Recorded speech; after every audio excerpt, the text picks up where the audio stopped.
Ayat ketiga, 2 Korintus 13:14. Kasih karunia Tuhan Yesus Kristus, kasih Allah, dan persekutuan Roh Kudus menyertai kamu sekalian.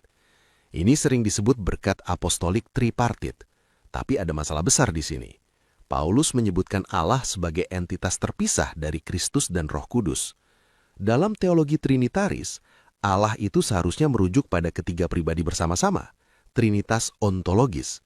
Tapi di sini Paulus jelas membedakan Allah dari Tuhan Yesus dan Roh Kudus. jadi Paulus nggak berpikir dalam kategori Trinitas Nisea. Exactly. Dan masalah kedua, kata persekutuan Roh Kudus dalam bahasa Yunani koinonia itu bisa genitif subjektif atau objektif. Genitif subjektif artinya persekutuan yang dihasilkan oleh roh. Genitif objektif artinya persekutuan dengan roh sebagai pribadi. Leksikon Bauer, Arndt, and Gingrich cenderung ke genitif subjektif, persekutuan di antara orang percaya yang dihasilkan oleh Roh Kudus. Jadi ini doksologi liturgis lagi. Ya, pola triadik tapi bukan pernyataan dogmatis tentang trinitas ontologis. Skornya sama seperti Matius 28:19, 1,5 dari 6. Oke, sekarang kita masuk ke segmen khusus.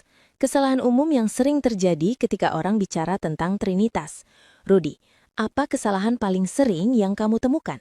Kesalahan pertama, mencampur ekonomi dan ontologi. Orang sering bilang, Yesus berdoa kepada Bapa, jadi mereka pasti dua pribadi berbeda. Itu benar dalam level ekonomi, trinitas ekonomis, yaitu Allah dalam karya keselamatan. Tapi apakah itu otomatis membuktikan distingsi hipostatik ontologis dalam trinitas imanen? Belum tentu. Bisa juga itu distingsi fungsional atau modalisme yang lebih canggih. Kesalahan kedua? Kesalahan kedua, mengabaikan subordinasi dalam teks. Yohanes 14:28, Yesus sendiri bilang, Bapa lebih besar dari aku. Yohanes 10:29, Bapakku lebih besar dari semua.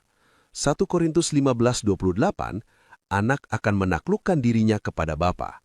Ini teks-teks subordinasionis. Kalau kita percaya koekualitas ontologis, bagaimana kita jelaskan ayat-ayat ini? Biasanya jawaban standarnya, oh itu subordinasi ekonomis bukan ontologis. Tapi pertanyaannya, apakah teks itu sendiri membuat distingsi itu? Atau kita yang memaksakan distingsi itu karena kita sudah punya presuposisi dogmatis? Kesalahan keempat?